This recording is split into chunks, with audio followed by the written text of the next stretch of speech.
Aimables téléspectateurs, bonsoir, bienvenue dans cet entretien que nous accorde aujourd'hui M. Mamadi Aminata Touré. Il est le président de l'ONG CIPAD Guinée. Avec lui, nous parlerons du changement climatique, mais aussi des projets que l'ONG projette dans l'avenir. Une fois encore, bienvenue, bonsoir. Monsieur Touré, bonsoir. Bonsoir, Monsieur Agassim. Pour la situation de l'environnement. Encore une fois, merci beaucoup. Et merci d'être parmi vos invités aujourd'hui. Vous le savez, je suis un jeune acteur qui intervient dans le domaine de l'environnement et surtout dans la protection de l'environnement aujourd'hui qui est menacé. Aujourd'hui, la Guinée doit sonder. Il est temps que la Guinée puisse impacter, mettre des accents concrets sur le domaine de l'environnement en Guinée. La situation de l'environnement en Guinée est très catastrophique. Et bon, tout ce que je peux dire, c'est une façon de conscientiser toute la population et les jeunes aussi qui interviennent dans ce domaine, de se lever qu'il est temps, de cesser de le faire un refrain, mais de poser des actes vraiment concrets. Donc la situation guinéenne est catastrophique, il faut le dire. C'est difficile, mais il faut le dire. Et donc, je pense que c'est un cri dans l'âme que tous ensemble, nous devons tous se lever pour une bonne protection de l'environnement. Et surtout en Guinée. Ok. Le changement climatique est une menace réelle dans le monde, en Guinée particulièrement. Comment l'ONG CIPAD Guinée compte réduire cet effet qui engendre aujourd'hui le changement climatique? Comment l'ONG compte réduire ce... Vous savez, l'ONG CIPAD Guinée, c'est une ONG qui intervient dans ce domaine.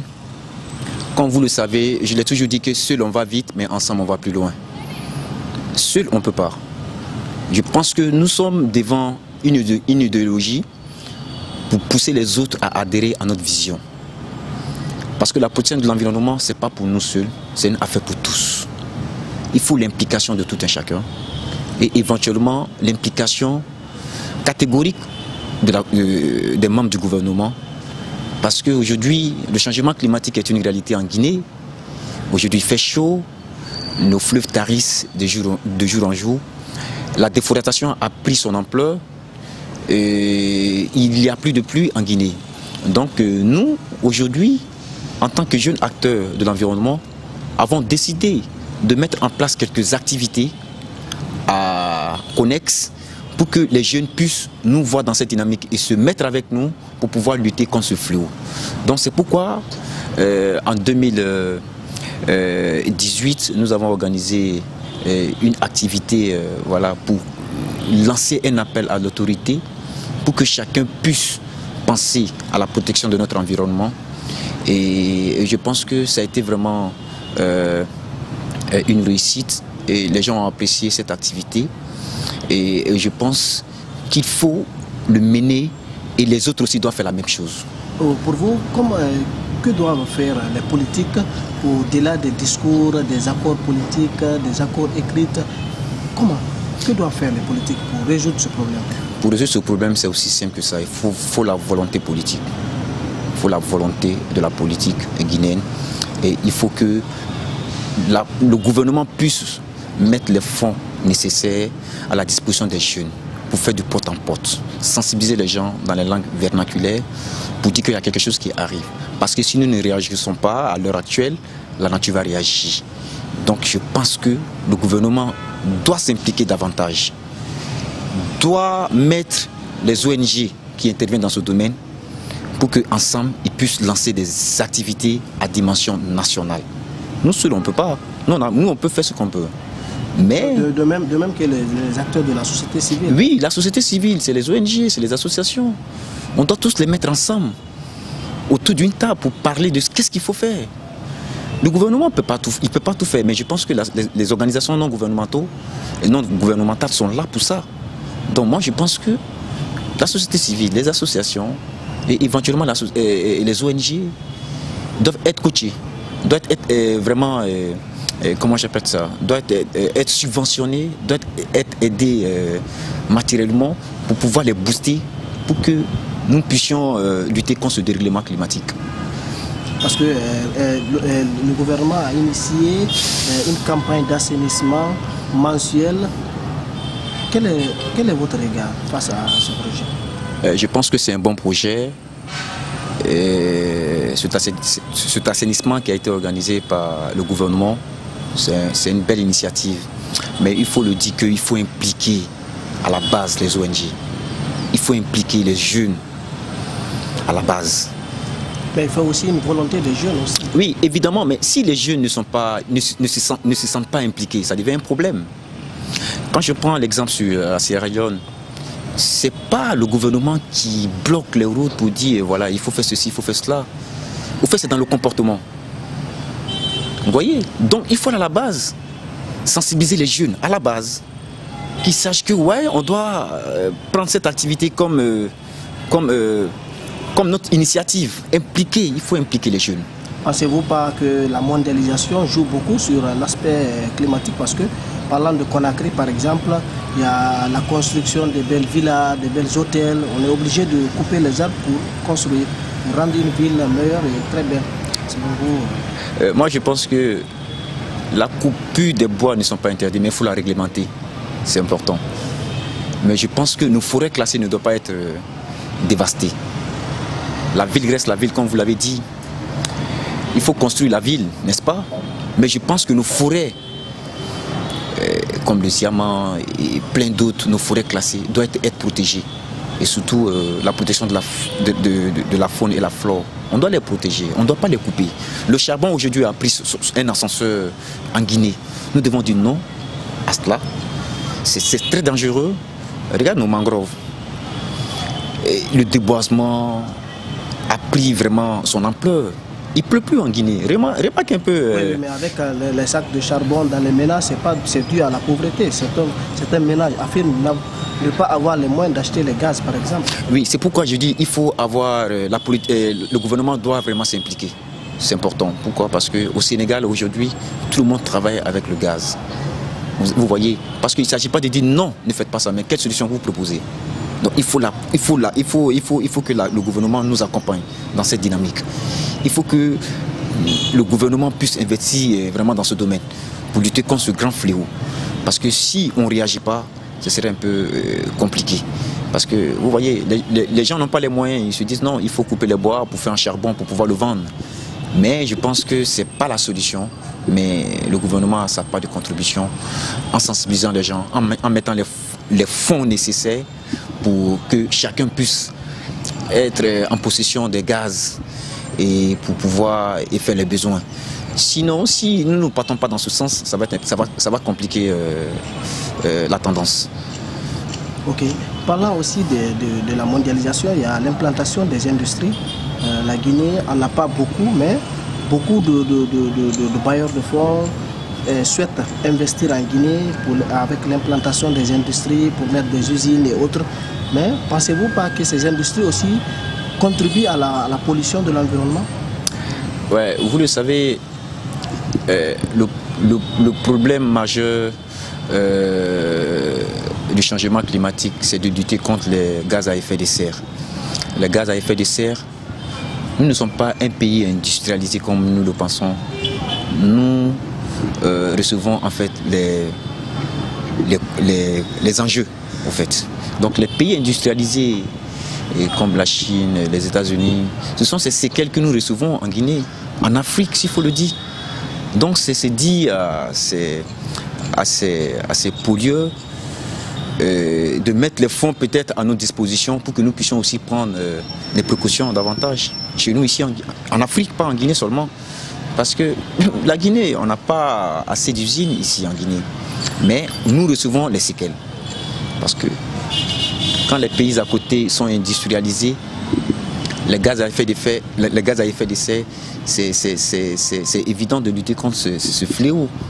Et voilà, donc je pense que les pays développés doivent avoir un regard sur sur l'Afrique. Ils doivent aider beaucoup l'Afrique à lutter contre ce dérèglement climatique, à lutter contre les gaz à effet de serre.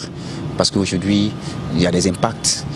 En Guinée, avant, quand tu disais que c'est la saison de pluie qui s'annonçait, je pense que tout le monde se préparait par rapport à cela. Il pouvait faire une journée pleine, il pleut torrentiellement, non-stop en Guinée.